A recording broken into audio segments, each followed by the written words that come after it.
En el día de hoy, amigo oyente, vamos a considerar la primera parte del capítulo 7 de Isaías, y esto tiene que ver con la profecía en cuanto al nacimiento virginal del Señor Jesucristo. Y en el primer versículo de este capítulo 7 leemos: Aconteció en los días de Acaz, hijo de Jotam, hijo de Usías, rey de Judá, que Resín, rey de Siria, y Peca, hijo de Remalías, rey de Israel, subieron contra Jerusalén para combatirla, pero no la pudieron tomar. Ahora lo que tenemos aquí en realidad es una verdadera guerra civil, ya que el reino del norte y el reino del sur están luchando el uno contra el otro. Y esto es, por supuesto, algo bastante serio. Y en realidad era tan serio que el rey que ahora tenían se llamaba Acaz. El rey Acaz no era una persona muy buena. Ya hemos indicado que Isaías comenzó su período profético en forma oficial, digamos, en la época cuando murió el rey Usías. Él vivió durante el reino de Usías, por lo menos una porción de ese reino, y puede que él hubiera profetizado o no hubiera profetizado entonces. Pero aquí tenemos la misión que él recibió, el llamado a la tarea de profetizar en el capítulo 6, lo cual observamos ya en nuestro programa anterior. Después de él, o sea, después de Usías, llegó al reino Jotam, y Jotam fue un rey que reinó por 16 años. Usías había reinado por 52 años, y Jotam fue un buen rey. El profeta Miqueas profetizó durante ese tiempo. Y luego tenemos el reinado de Acaz, quien también reinó por 16 años. Y este rey era malo, realmente malo. Fue durante este tiempo que se menciona esta época de guerra civil, y este período fue de gran tristeza para Israel. Para darnos cuenta de lo malo que era este rey, leamos lo que dice allá en el segundo libro de Reyes, capítulo 16, versículo 2. Cuando comenzó a reinar Acaz, era de 20 años, y reinó en Jerusalén 16 años, y no hizo lo recto ante los ojos de Jehová su Dios, como David su padre. Antes anduvo en el camino de los reyes de Israel, y aún hizo pasar por fuego a su hijo. Esa era una de las peores formas de paganismo, el paganismo de aquel día. Y luego se menciona lo siguiente en el versículo 3 de este capítulo 16 del segundo libro de Reyes. Dice: según las prácticas abominables de las naciones que Jehová echó de delante de los hijos de Israel. Asimismo sacrificó y quemó incienso en los lugares altos y sobre los collados y debajo de todo árbol frondoso. Como podemos apreciar, este rey Acaz fue una persona muy mala. Podemos estar seguros de eso. Este hombre estaba muy atemorizado a causa de no tener ninguna confianza o refugio cuando fue atacado por la Confederación del Norte. Porque Israel, en la parte norte, se había unido a Siria, y ambos se dirigieron contra Jerusalén para luchar. No prevalecieron al comienzo, pero él tenía la plena seguridad de que finalmente terminarían por hacerlo. Y volviendo ahora al capítulo 7 de Isaías, leemos en el versículo 2: Y vino la nueva a la casa de David diciendo: Siria se ha confederado con Efraín. Y se le estremeció el corazón y el corazón de su pueblo, como se estremecen los árboles del monte a causa del viento. Este hombre no podía esperar la bendición de Dios sobre él o sobre la nación, y como resultado, los aliados del rey de Siria y Peca, de Israel, habían aterrorizado a la gente. Usted se da cuenta, amigo oyente, que estos reyes del norte habían atacado a Acaz, pero no pudieron con él. Ahora, si se unen, este rey está seguro que ellos van a poder apoderarse de la ciudad de Jerusalén. Ahora, a pesar de que este hombre es un rey sin Dios, Dios no está listo para permitir que este pueblo vaya a la cautividad. Y una cosa es segura: esta gente no iba a la cautividad en el norte, y por tanto, ellos finalmente irían cautivos a Babilonia. Pero eso aún está muy lejos de esa época en particular. Lo que ocurrió fue lo siguiente: Isaías es enviado al rey para animarle, y se nos dice en el versículo 3 de este capítulo 7: Entonces dijo Jehová a Isaías: Sal ahora al encuentro de Acaz, tú, y Sear-Jasub tu hijo, al extremo del acueducto del estanque de arriba, en el camino de la heredad del lavador. Lo que tenemos aquí ante nosotros es una profecía maravillosa, y queremos mencionar varias cosas aquí porque tiene un significado espiritual maravilloso. En primer lugar, queremos que usted note el lugar al cual él se está dirigiendo. Dice aquí: sal al extremo del acueducto del estanque de arriba. y en el extremo del estanque de arriba es el lugar por donde entraba el agua a la zona del acueducto. Y esta era el agua que utilizaba la ciudad de Jerusalén. Por medio de ese acueducto, el agua era llevada del estanque de arriba a la ciudad para que la gente pudiera apagar su sed. Ahora uno no puede quedarse muy satisfecho con una tubería llena de agua. Es necesario tener una llave en algún lugar.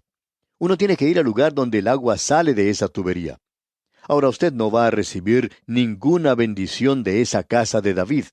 Sin embargo, hacia el final llega alguien, y no es accidente que el Señor Jesucristo haya dicho que Él era el agua de vida. Él formaba parte del linaje de David para traer el agua de vida. Allí es donde finalizaba el acueducto. Esto es bastante interesante. Consideremos ahora la palabra utilizada para estanque. Dice que es al extremo del acueducto del estanque de arriba. De esa palabra en el idioma hebreo proviene la palabra bendición, y eso es en realidad el significado de la raíz de esta palabra. Una fuente de agua, porque en ese lugar una fuente de agua es una bendición. Esa misma palabra es utilizada allá en el Salmo 84, versículo 6, donde dice, cuando la lluvia llena los estanques. Y esa palabra es baraka. También es traducida como bendición y es algo bastante interesante. Es el estanque de arriba. Es la misma palabra utilizada para el Altísimo. Usted recuerda que se menciona a aquel que salió al encuentro de Abraham y que era Melquisedec, rey de Salem y sacerdote del Dios Altísimo. Ahora esta es una bendición del Dios Altísimo, dada en el extremo del acueducto cuando Cristo vino al mundo. Esto es algo bastante interesante y no es ningún accidente, amigo oyente. Y luego dice, en el camino de la heredad del lavador. Esa es la segunda cosa que deseamos destacar. En el libro de Proverbios, capítulo 16, versículo 17, leemos, el camino de los rectos se aparta del mal. Y es el camino de santidad, y se nos dice en este mismo libro de Isaías, allá en el capítulo 35, versículo 8, y habrá allí calzada y camino, y será llamado camino de santidad. Lo interesante aquí es que tenemos a aquel que es el camino, la verdad y la vida. Este camino es llamado de la heredad del lavador. Y ese es el lugar donde la gente iba a lavar sus ropas. Era la lavandería de aquel día. Y amigo oyente, si usted quiere tener sus ropas limpias, va a tener que ir al Señor Jesucristo. Él dijo que nosotros podíamos ser limpiados por medio de las palabras que Él pronunció. Y no es ningún accidente que este hombre Isaías fuera enviado a este lugar tan interesante. Y aun eso tiene un significado espiritual, como usted bien puede apreciarlo. Ahora aquí tenemos algo más. Se le indica a Isaías que lleve a su hijo, Sear-Jasub. Ese es un nombre muy diferente a lo que estamos acostumbrados a escuchar en el día de hoy. Pero no es nada comparado con el nombre que tiene el segundo hijo de Isaías. Y vamos a ver eso cuando lleguemos al capítulo 8. Y créanos, amigo oyente, que nombres como esos ya no se usan más. Ahora bien, el nombre de este jovencito es Sear-Jasub. Y eso quiere decir, un remanente volverá. Y lo interesante acerca de este muchacho es que Dios siempre ha tenido un remanente que es fiel a él. Y eso es lo que es importante aquí. Ha habido quienes han tratado de identificar a este muchacho con el hijo de la Virgen, pero no hay ni siquiera una comparación aquí. Hablando honradamente, usted no podría hacer ninguna clase de conexión entre estos dos. Notemos ahora lo que él tenía que decir aquí en los versículos 4 hasta el 9 de este capítulo 7 de Isaías. Y dile, guarda y repósate, no temas ni se turbe tu corazón a causa de estos dos cabos de tizón que humean, por el ardor de la ira de Resín y de Siria y del hijo de Remalías.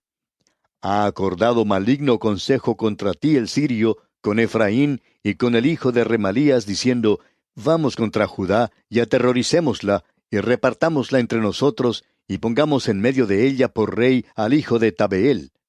Por tanto, Jehová el Señor dice así, no subsistirá ni será, porque la cabeza de Siria es Damasco, y la cabeza de Damasco Resín, y dentro de 65 años, Efraín será quebrantado hasta dejar de ser pueblo, y la cabeza de Efraín es Samaria, y la cabeza de Samaria el hijo de Remalías. Si vosotros no creyereis, de cierto no permaneceréis.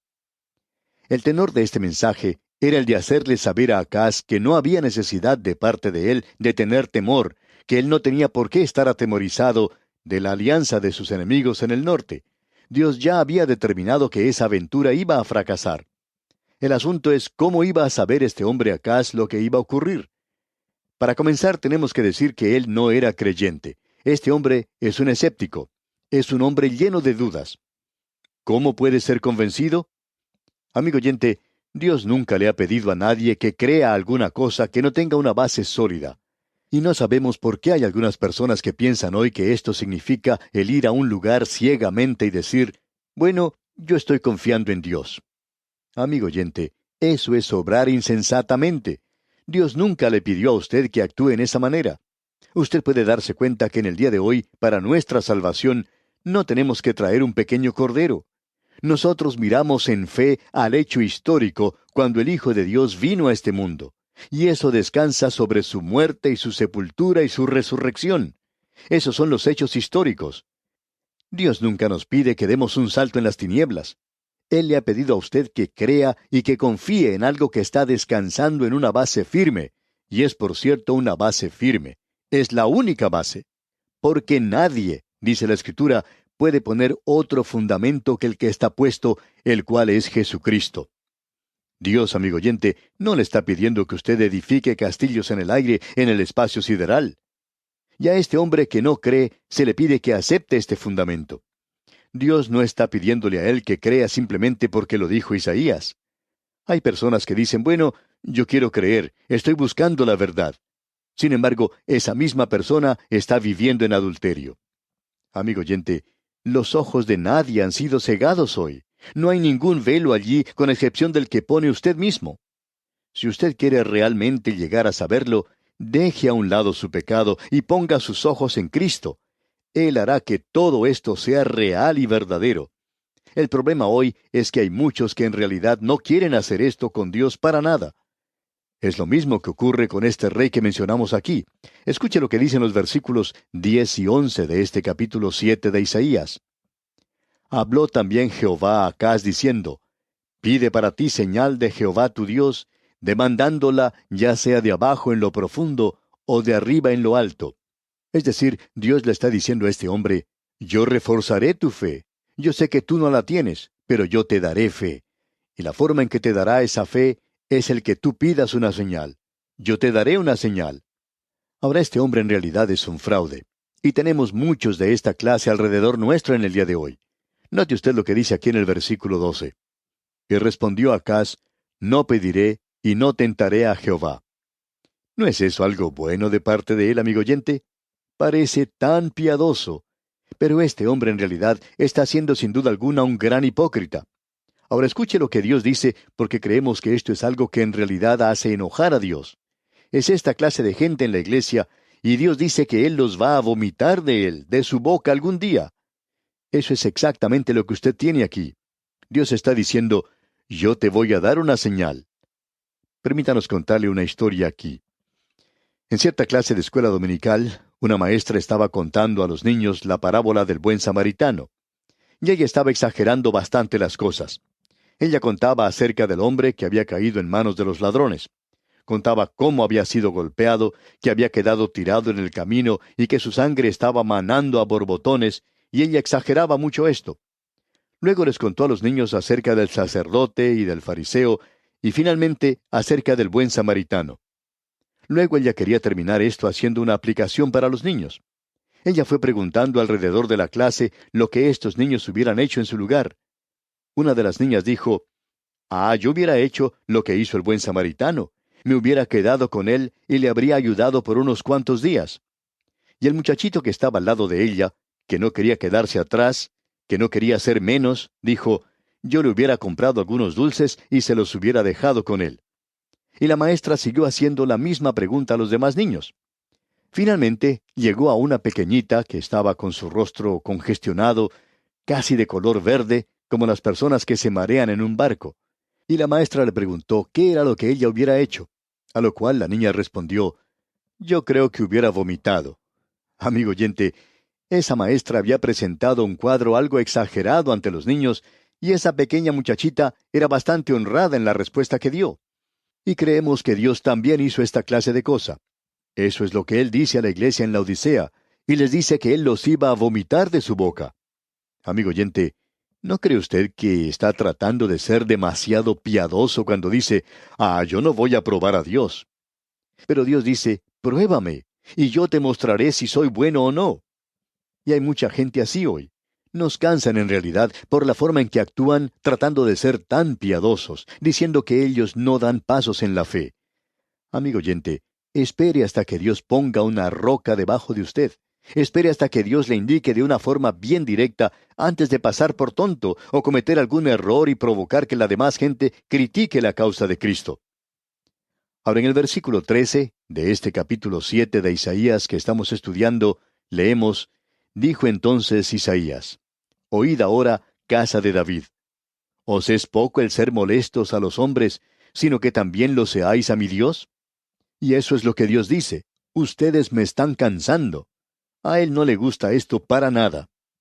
Dios dice ahora, ¿no me vas a pedir una señal? Bien, yo voy a dar una señal, no para ti, porque tú eres un fraude. Tú eres un pseudo rey, aun cuando estás en el linaje de David. Vendrá alguien más adelante. Por tanto, el Señor mismo os dará señal. ¿A quién? A la casa de David. Y en el versículo 14 leemos, por tanto, el Señor mismo os dará señal. He aquí que la Virgen concebirá y dará a luz un hijo, y llamará su nombre Emmanuel. Dios tiene un fundamento debajo de él. Y si usted quiere saber si el nacimiento virginal es simplemente un embuste, o si es cierto, usted puede descubrir eso por sí mismo, leyendo las páginas de los 4 evangelios. Dios ha puesto una base sólida debajo de esta gran verdad, y usted está tratando de ser piadoso nada más cuando dice, bueno, yo no creo que es necesario creer en el nacimiento virginal. Cuando usted viene a Cristo, amigo oyente, usted quizá no conoce lo suficiente como para saber algo acerca del nacimiento virginal. Todo lo que usted ha hecho ha sido confiar en Él como su Salvador. Pero ningún creyente puede negar el nacimiento virginal. Y si usted está dispuesto a mirar en los informes que tenemos, permítale a Dios que ponga un fundamento debajo suyo, y usted creerá en el nacimiento virginal. Creemos que ese es el significado de este pasaje de las Escrituras que estamos estudiando. Y luego leemos aquí en el versículo 16, porque antes que el niño sepa desechar lo malo y escoger lo bueno, la tierra de los 2 reyes que tú temes será abandonada. Y eso ocurrió porque cuando el Señor Jesús nació en Belén, este pueblo ya había pasado por la cautividad. Toda esa gente fue, las 12 tribus. Bueno, amigo oyente, ellos han regresado. No todos ellos, un remanente pequeño. Aún de Judá había unos levitas que regresaron y de las otras tribus que se encontraban allí. Pero solamente fue un remanente el que se encontraba cuando Él vino al mundo. Este capítulo 7 de Isaías, amigo oyente, es un capítulo bastante destacado. Y aquí vamos a detenernos. Continuaremos, Dios mediante, en nuestro próximo programa, cuando vamos a considerar el capítulo 8. Mientras tanto, le aconsejamos que usted lea este capítulo 8 y se familiarice con su contenido. Es nuestra ferviente oración que el Señor le bendiga en manera especial.